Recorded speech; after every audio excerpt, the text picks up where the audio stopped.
வழக்கு ஆளுநர் மாளிகை உள்ளே விஜயுடைய வாகனம் சென்று விட்டது. விஜய் மட்டுமல்லாமல் தாவேகாவுடைய மிக முக்கியமான நிர்வாகிகளும் உள்ளே சென்றிருக்கிறார்கள். அதிலும் மிக முக்கியமாக பார்க்கப்படக்கூடியது விஜய்க்கு ஆதரவு தெரிவித்திருக்கக்கூடிய கட்சிகளுடைய தலைவர்களும் சென்றிருப்பதாக கூறப்படுகிறது. இப்போது வரை விஜய்க்கு ஆதரவு தெரிவித்திருக்கூடிய மிக முக்கியமான கட்சி காங்கிரஸ் மற்றும் விசிக, இந்திய கம்யூனிஸ்ட், மார்க்சிஸ்ட் கம்யூனிஸ்ட் மற்றும் இந்திய யூனியன் முஸ்லீம் லீக், அப்படியே திமுகவோடு பயணித்த திமுக கூட்டணியில் அங்கம் வகித்த கிட்டத்தட்ட 4-5 கட்சிகள் அப்படியே தாவேகாவுக்கு ஆதரவு தெரிவித்து விட்டார்கள். அதில் காங்கிரஸ் மட்டுமே தாவேகாவுடன் கூட்டணி என்று அறிவித்திருக்கிறார்கள். மற்றபடி மற்ற கட்சிகள் இந்திய கம்யூனிஸ்ட், மார்க்சிஸ்ட் கம்யூனிஸ்ட் மற்றும் விசிக ஆகிய கட்சிகள் எல்லாம் வெளியிலிருந்து ஆதரவு, இந்திய யூனியன் முஸ்லீம் லீக்கும் வெளியிலிருந்து ஆதரவு என்று தெரிவித்திருக்கிறார்கள். இந்நிலையில்தான் நாளை மாலை 3 மணிக்கு பதவியேற்க ஆளுநரிடம் நேரம் கேட்கப்பட்டிருப்பதாக தகவல் வெளியாகி இருக்கின்றது.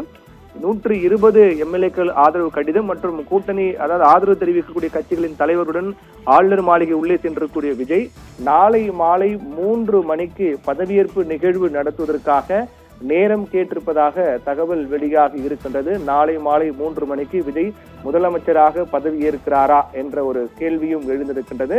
நாளை மாலை 3 மணிக்கு பதவியேற்க விஜய் தரப்பில் நேரம் கேட்டிருப்பதாகவும், இதற்கு ஆளுநர் அனுமதி வழங்கக்கூடிய பட்சத்தில் நாளைய தினமே தமிழ்நாட்டின் முதலமைச்சராக ஜோசப் விஜய் பதவியேற்க இருக்கின்றார். அதற்கான ஏற்பாடுகளும் ஆளுநர் மாளிகை அனுமதி கொடுத்தவுடன் அதிகாரப்பூர்வமாக அந்த பணிகள் எல்லாம் தொடங்கும். நாளைய தினம் ஆளுநர் அனுமதி கொடுக்கும் பட்சத்தில் நாளைய தினம் நாளை மாலை 3 மணி அளவில் பதவியேற்க விஜய் நேரம் கேட்டிருப்பதாகவும், அதற்கு கவர்னர் ஒப்புதல் வழங்கும் பட்சத்தில் நாளைய தினம் விஜயினுடைய பதவியேற்பு நிகழ்ச்சி நடைபெற வாய்ப்பு பிரகாசமாக இருக்கிறது என்றே எடுத்துக்கொள்ளலாம். திங்கட்கிழமை என்றுதான் விஜய் முதலமைச்சராக பதவியேற்கக்கூடிய நிகழ்ச்சி நடைபெறும் என்றுதான் முதலில் எதிர்பார்க்கப்பட்டது. ஆனால் விஜய் தரப்பில் எடுக்கக்கூடிய முடிவும் இதில் மிகுந்த முக்கியத்துவம் வாய்ந்த ஒன்றாக பார்க்கப்படுது. இதை தாமதிக்க கூடாது, இது தாமதிப்பதில் வேறு ஏதேனும் சட்டச்சிக்கல் வந்துவிடுமோ என்ற ஒரு அச்சமும் தாவேகா தரப்பிலும் இருக்கிறது என்பதில் மாற்று கருத்தில்லை. அதனால் ஆளுநர் ஒப்புதல் கொடுத்த உடனடியாக பதவியேற்பு நிகழ்ச்சி நடத்த வேண்டும் என்ற முடிவில் தாவேகா உறுதியாக இருக்கிறார்கள். அந்த அடிப்படையில் பார்க்கும்போதுதான் தற்போது ஆளுநர் அனுமதி கொடுக்கும் பட்சத்தில் 120 எம்எல்ஏக்கள் ஒப்புதல், அதோடு கூட்டணி ஆதரவு தெரிவிக்கக்கூடிய கட்சிகளுடைய தலைவர்கள் உள்ளிட்ட அனைவரும் சென்றிருக்கும் நிலையில் பதவி ஏற்க ஆளுநர் அழைப்பு விடும் பட்சத்தில் நாளை மாலை 3 மணிக்கு பதவியேற்பு நிகழ்ச்சி நடத்தலாம் என்று தாவேக தரப்பில் ஒரு யோசனை முன்வைத்திருக்கிறார்கள். அது ஆளுநர் ஒப்புதல் வழங்கும், அதாவது பதவியேற்க அழைப்பு விடுக்கும் பட்சத்தில் நாளை மாலை விஜய் தரப்பில் வைக்கப்படக்கூடிய கோரிக்கை என்பது இதில் முக்கியத்துவம் பெறும். அந்த அடிப்படையில் பார்க்கும்போது நாளை மாலை என்பது அவங்களுடைய தேர்வாக இருக்கின்றது. அப்படி இருக்கக்கூடிய பட்சத்தில் ஆளுநர் விஜய் ஆட்சி அமைக்க அழைப்பு விடுத்தால் விஜய் தரப்பில் வைக்கப்படக்கூடிய அந்த நேரம் நாளை மாலை 3 மணி என்பது அதற்கான நேரமாக ஆளுநரும் அதற்கு ஒப்புதல் வழங்குவார், அனுமதி கொடுப்பார் என்றுதான் எதிர்பார்க்கப்படுகிறது. திங்கட்கிழமை நடைபெறும் என்று எதிர்பார்க்கப்பட்டது. ஆனால் நாளை தினமே தாமதிக்க வேண்டாம், உடனே ஆளுநர் ஒப்புதல் கொடுத்த உடனே பதவியேற்பு நிகழ்ச்சி நடத்த வேண்டும் என்ற அடிப்படையில் என்ற முடிவில் தாவேக உறுதியாக இருக்கிறார்கள். அந்த அடிப்படையில் தான் நாளைய தினமே பதவியேற்பு நிகழ்ச்சி நடத்த தாவேக ஒரு யோசனை முன்வைத்திருக்கிறார்கள். அதன் அடிப்படையில் பார்க்கும்போது ஆளுநர் ஒப்புதல் கொடுக்கும் பட்சத்தில் நாளைய தினம் விஜய் தமிழ்நாட்டின் முதலமைச்சராக பதவியேற்பார் என்று எதிர்பார்க்கப்படுகிறது. ஆனால் இதில் இன்னொரு மிக முக்கியமான விடயம் பார்க்க வேண்டியிருக்கிறது. இதே போன்றுதான் நேற்றைய தினமும் இதே போன்ற ஒரு சூழல் தான் இதே நேரத்தில் தான் நடந்தது. அதாவது நேற்றைய தினம் கூட இந்திய கம்யூனிஸ்ட், மார்க்சிஸ்ட் கம்யூனிஸ்டுடைய அந்த ஆதரவு பெற்ற பிறகு அந்த கடிதத்தை எடுத்துக்கொண்டு ஆளுநர் மாளிகை 3வது முறையாக சந்திக்க சென்றார். அப்போது அந்த சந்திப்பின் போதே இன்று 11 மணிக்கு பதவியேற்கிறார் என்றெல்லாம் கூட நேற்று அவர்கள் தரப்பிலிருந்து தகவல் எல்லாம் தெரிவிக்கப்பட்டது. அதாவது 11 மணிக்கு இன்றைய தினம் பதவியேற்கிறார் என்றெல்லாம் சொல்லப்பட்டது. அதற்காக விஜய் தரப்பில் தயாராக இருக்கிறார்கள். மீண்டும் அது நேரு உள்விளையாட்டு அரங்கு, அது பதவியேற்பு நிகழ்ச்சிக்கான ஏற்பாடுகள் எல்லாம் செய்யப்பட்டு வந்தது.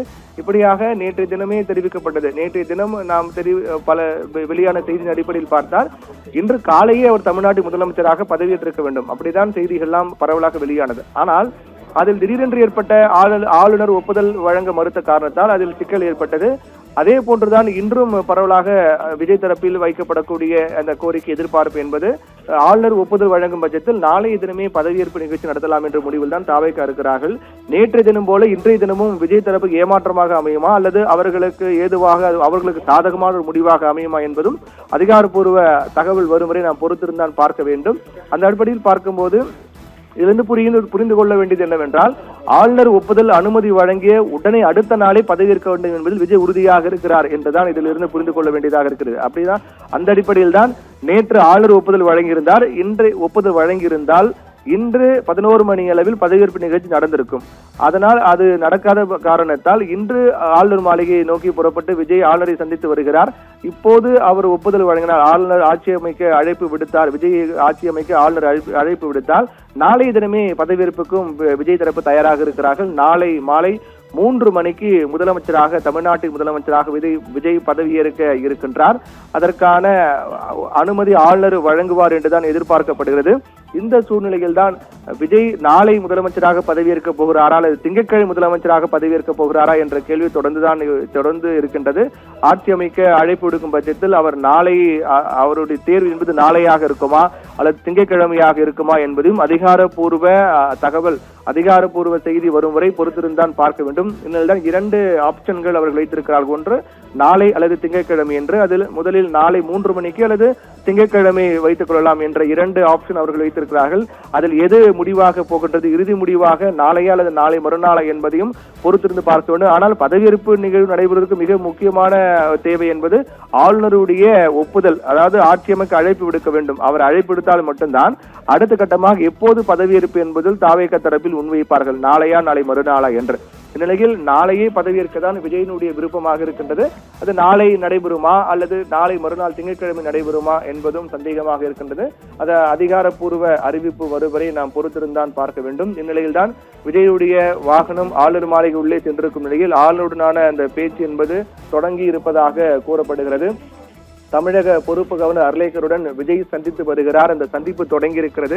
இன்னும் சில நிமிடங்கள் வரை நீடிக்கலாம். சில அதாவது முதல் சந்திப்பு 2வது சந்திப்பு போல 30 நிமிடங்கள் 40 நிமிடங்களாம் இல்லாமல் சில நிமிடங்கள் வரை மட்டும் சந்திப்பு நடைபெறுவதற்கான வாய்ப்பு இருக்கின்றது. அந்த அடிப்படையில் பார்க்கும்போது தமிழக வெற்றிக் கழக தலைவர் விஜய் தமிழக பொறுப்பு கவர்னர் அர்லேக்கருடன் சந்தித்து வருகிறார், சந்தித்து பேசி வருகிறார். விஜயுடன் அவருக்கு ஆதரவு தெரிவிக்கக்கூடிய கட்சிகளுடைய தலைவர்கள், குறிப்பாக கம்யூனிஸ்ட் கட்சி, அதே போன்று காங்கிரஸ், விசிக உள்ளிட்ட கட்சிகளாம் ஆதரவு தெரிவித்திருக்கிறார்கள். அந்த கட்சியுடைய மிக முக்கியமான நிர்வாகிகள் எல்லாம் உடன் சென்றிருக்கிறார்கள். அதே போன்று விஜயனுடைய தாவேகாவுடைய மிக முக்கிய நிர்வாகிகள் செங்கோட்டையன், புத்தி ஆனந்த், ஆதவர்ஜனா உள்ளிட்டோரும் அங்கு சென்றிருக்கிறார்கள். இப்படியாக விஜய் ஆளுநரை சந்திப்பு என்பது தொடங்கி இருக்கிறது. சில நிமிடங்கள் அந்த சந்திப்பு நடைபெற்ற அந்த சந்திப்பில் பேசப்பட்டது என்ன, ஆளுநர் என்ன முடிவெடுத்திருக்கிறார் என்ற ஒரு எதிர்பார்ப்பு தான் பிரதானமாக தற்போது எழுந்திருக்கிறது. ஒட்டுமொத்த தமிழக வெற்றிக் கழக தொண்டர்களும் நேற்றைய தினம் போல இன்றைய தினமும் கொண்டாட்டத்தில் ஈடுபட தொடங்கியிருக்கிறார்கள். நேற்றும் இதே போன்றுதான் கொண்டாட்டத்தில் பட்டாசு வெடித்து இனிப்புகளாக வழங்கி கொண்டாடினார்கள்.